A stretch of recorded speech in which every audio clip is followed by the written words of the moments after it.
Bangkok is the future, they said. Best value in the world, they promised. The perfect city, they swore. Well, guess what? They're all leaving. And I'm not talking about the usual turnover. I'm talking about people who bought condos, learned Thai, got married, built entire lives there, packing up and getting out. The Facebook groups are filled with "I'm done" posts. The expat bars are emptier. The long-termers are becoming short-termers. So what the hell happened? How did one of Asia's most beloved cities go from "I'm never leaving" to "I can't leave fast enough"? Today we're diving deep into the Bangkok exodus. And trust me, this isn't your typical "everything was better before" rant. This is about real problems, broken promises, and a city that might have loved tourists a little too much for its own good. Let's get into it. Okay, let's time travel for a second. Picture Bangkok in 2014. You could rent a modern studio apartment in a decent neighborhood for $300 a month. A nice one. With a pool, gym, and actual functioning air conditioning that didn't sound like a helicopter landing in your bedroom. Street food. Pad Thai for $1. A full meal for $3. You could eat like a king for $10 a day, and I'm talking good food. The kind of food that ruins you for your home country forever. The nightlife was legendary. And I'm not just talking about I'm talking about rooftop bars where a cocktail cost less than a Starbucks coffee back home, live music venues, night markets that went until 3 a.m. The city had this energy, man, this pulse. But here's what really made Bangkok special. It was easy. Need a visa? Here's a tourist visa. It expired. Just do a visa run. Need to see a doctor? Walk in, see a specialist, get medication, pay $30 total, no insurance needed, no 6-month waiting list. Want to start a business? Here's a work permit process that actually makes sense. Want to open a bank account? Sure, here's your ATM card. The city wasn't just cheap, it was functional, it worked. And the locals? Most Thais were genuinely welcoming. Yes, you were a walking ATM to some people, but there was real kindness too, real smiles. The famous Thai hospitality wasn't just a tourism slogan. Digital nomads flooded in, English teachers, retirees, entrepreneurs, people who could work remotely before it was cool. Bangkok became this intersection of East and West where you could have authentic Thai culture and reliable Wi-Fi. So what changed? Everything. I'm going to break down the 4 main reasons Bangkok is hemorrhaging long-term residents. And trust me, they're all connected. Remember that $300 apartment? Try $800 now. For the same apartment, same building, same broken elevator that hasn't worked since 2017. That $1 pad Thai? Now it's $3 to $4, and before you say inflation, let me put this in perspective. Prices in Bangkok have increased faster than wages could ever keep up with. The affordability advantage? Practically gone. But here's where it gets really insulting. The quality didn't improve with the price. You're paying 3 times more for an apartment, but is the building better maintained? No. Is the Wi-Fi faster? Barely. Are there more amenities? Actually, many buildings are cutting amenities to save costs while raising rent. I talked to a guy named Marcus, who's been in Bangkok since 2012. He showed me his rent history. 2012, $280 per month. 2024, $950 per month. Same condo, same unit. That's a 240% increase in 12 years. Meanwhile, you can now rent in Lisbon, Mexico City, or even parts of Spain for similar prices, with better infrastructure, cleaner air, and actual seasons. The value proposition just evaporated. And it's not just rent. Imported goods got expensive, healthcare costs crept up. Even the famous cheap taxis are now stuck in traffic for hours, racking up meter fees. Bangkok priced itself like a first-world city while maintaining third-world infrastructure. And people noticed. Let's talk about something that literally takes your breath away. The air quality. Or lack thereof. Every year from January to April, Bangkok becomes a gas chamber. I'm not exaggerating. The PM 2.5 levels regularly hit 150 to 200 plus on the air quality index. That's hazardous territory. That's don't go outside levels. That's your lungs are actively being damaged air. For reference, when Los Angeles has bad air, it hits maybe 100 on a really bad day. Beijing, famous for pollution, averages around 90. Bangkok, hold my Chang beer. And the government's response? Essentially thoughts and prayers. They tried cloud seeding, didn't work. They asked people to work from home, ignored. They blamed it on farmers burning crops, partially true but not the whole story. What they didn't do, address the actual sources, the ancient buses spewing black smoke, the lack of emission standards, the construction dust, the geographical bowl that traps pollution. I spoke to a teacher named Sarah who lived there for 8 years. She said every year she'd develop a cough in January that wouldn't go away until May. Every single year. Finally, she went to a doctor who pulled up her chest x-rays and said, "You need to leave, or this will be permanent." She left. And she's not alone. Parents with kids are fleeing, athletes, anyone who cares about, breathing. The crazy part? Bangkok officials keep promoting the city as a health hub. Medical tourism, world-class hospitals, come for your surgery. Sure, the hospitals are great. You'll need them after breathing the air. Oh, boy. Let's talk about Thailand's visa policies. Or, as I like to call it, we want your money but also get out. For years, Thailand has had this schizophrenic relationship with foreigners. They love tourist money. They love foreign investment. But they also make it incredibly difficult to actually stay there legally. The options basically are tourist visa, kick you out after a few months. Education visa, requires you to actually go to classes, which they've been cracking down on. Elite visa, costs $15,000 to $30,000 plus for the privilege of existing. Marriage visa requires proving your relationship monthly, tons of paperwork, home visits. Retirement visa, need to be 50 plus park, $25,000 in a Thai bank, reprove it yearly. Notice what's missing? A simple long-term visa for remote workers or digital nomads. The people who actually bring money into the country without taking Thai jobs. And the enforcement is getting stricter.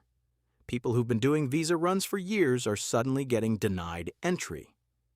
Education visas are being scrutinized. Immigration offices are overwhelmed and unfriendly. Meanwhile, countries like Portugal, Spain, Mexico, Georgia, and even Vietnam are rolling out digital nomad visas with open arms. Thailand introduced a long-term resident visa in 2022 that was supposed to fix this. The requirements? Earn $80,000 plus per year. It's basically an elite visa with extra steps. Great. So if you're already wealthy, come on in. If you're a normal person who just wants to live there, work remotely, spend money in the economy, and not cause problems? Yeah, maybe not. The message is clear. We want your money, not you. Let's talk about infrastructure, or the lack thereof. Bangkok has some of the worst traffic in the world. We're talking 2 to 3 hour commutes for what should be 20 minutes. The BTS and MRT are great if you live near them. If you don't, you're stuck on a bus that moves slower than you walk. And then there's the flooding. Every single rainy season. Bangkok floods like it's trying to recreate Venice, except it's not romantic. It's sewage water mixed with garbage flowing through the streets. You'd think after decades of this there'd be a solution. Nope. Just wade through it or stay home. The sidewalks? They're either non-existent, blocked by vendors, which is charming until you're trying to actually walk somewhere, or have random holes that could break your ankle. And construction. Oh my God, the construction. Every street is perpetually under construction. They'll tear up a road, leave it half-finished for 8 months, complete it, then tear it up again 6 months later for a different project. It's like a sick game. The worst part? All this construction is for mega projects that are supposed to fix everything. New train lines, new airports, new everything. But here's the thing. These projects take decades. The coming soon signs from 2015 are still there. Meanwhile, the quality of life right now, declining. You can't live in a city on the promise that it'll be better in 2035. So let me share some real stories from real people who left. These aren't just statistics. These are lives. Jessica, 34, marketing consultant. Jessica moved to Bangkok in 2016. She loved it, met her boyfriend there, built a freelance client base, had a whole community. She stuck it out through COVID, thinking things would bounce back. But in 2023, 3 things happened in the same month. Her rent increased by 40%. Her condo's air conditioning broke and took 3 months to fix. And her boyfriend got hospitalized with a respiratory infection from the pollution. She told me, I was paying $1,200 a month to live in a furnace, breathing toxic air, watching my partner struggle to breathe, and I realized I was choosing this. I could just leave. She's now in Portugal, pays the same rent, can breathe happier. David, 51, retired early. David retired at 48 with his wife and moved to Bangkok with dreams of the retired in paradise life. For 2 years it was great.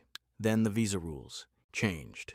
Then his bank froze his account because he couldn't prove his funds fast enough. Long story, bureaucratic nightmare. Then his wife got dengue fever. He said something that stuck with me. I realized I was living in a place that tolerated me, not welcomed me. The moment you're inconvenient, you're reminded you're a guest who can be asked to leave. They're in Malaysia now. Easier visa, cleaner air, lower cost of living. So who's still in Bangkok? The ultra-wealthy. People who can afford the elite visa, live in luxury condos, have drivers, and basically never deal with the problems normal people face. Good for them, I guess. The stuck. People who can't leave. They're married with kids in Thai schools. They have businesses they can't easily sell. They're trapped by their own investments. The newbies, fresh arrivals who are still in the honeymoon phase. Give them a year or two. They'll either adapt or join the exodus. The lifers, a small group of people who genuinely don't mind the problems or who've been there so long that leaving feels impossible. Respect to them, honestly. The Chinese tourists, this is the big one. Bangkok has pivoted hard to Chinese tourism. The signs are in Chinese. The payment systems favor Alipay and WeChat. The tour groups are massive. And look, there's nothing wrong with Chinese tourists, but Bangkok has essentially decided we don't need Western long-term residents. We have Chinese tourist money. It's a calculated business decision. Chinese tourists come in huge numbers, spend money quickly, and don't complain about visas because they're not trying to stay. The problem? Tourism is volatile. COVID proved that. When borders close, when economies crash, when geopolitics shift, tourism collapses. Long-term residents, we're stable. We pay rent year-round, we spend consistently, we build businesses, we integrate, but Bangkok chose the quick money over the sustainable money. Okay, so after 20 minutes of doom and gloom, let's talk solutions. Can Bangkok fix this? Yes, but it requires actual political will, which is questionable. Here's what would help. 1. Real visa reform. Create an actual digital nomad visa. Make it cheap, $500 to $1,000. Renewable, with minimal requirements. Portugal figured it out. Thailand can. 2. Stop treating remote workers like suspicious criminals. 2. Tackle the air pollution, ban old buses. Enforce emission standards. Invest in public transport. Plant trees. This isn't rocket science. Other cities have done it. Beijing improved its air quality dramatically in 10 years. 3. Freeze rent gouging. Implement rent control or caps on annual increases. If you increase rent 40% without improving the property, that's just greed. 4. Fix the infrastructure. Actually finish projects. Create pedestrian-friendly spaces. Fix the flooding issue with real drainage systems. Make the city livable, not just visitable. 5. Change the attitude. Stop treating foreigners like ATMs with legs. Create a path to long-term residency that doesn't require being ultra-wealthy or married. Singapore, Japan, and Taiwan have figured this out. Will any of this happen? Honestly, probably not anytime soon. Thailand's tourism authority is patting themselves on the back for record tourist numbers, while long-term residents quietly pack their bags. As long as the short-term money keeps rolling in, there's no incentive to change. But here's the thing. What's trendy changes. Right now, Bali is exploding. Mexico City is the new digital nomad darling. Lisbon is packed. Vietnam is rising. Bangkok was the destination for a decade. It could be again, but only if it wants to be. And I hope it does, because underneath all these problems is still an incredible city. The food is still amazing. The culture is still rich. The people are still kind. The energy is still there. Bangkok doesn't need to be perfect. It just needs to be livable. It needs to value the people who want to build lives there, not just vacation there. So does nobody want to live in Bangkok anymore? That's an exaggeration. Plenty of people still do, but the tide is turning. The word is out. The magic is fading. And unless Bangkok makes some serious changes, it's going to wake up one day and realize it traded long-term community for short-term cash. Have you lived in Bangkok? Are you planning to? Or did you leave? Drop your stories in the comments. I want to hear them. And if this video helped you understand what's really happening in one of the world's most talked about cities, hit that like button and subscribe for more honest travel content. Until next time, safe travels.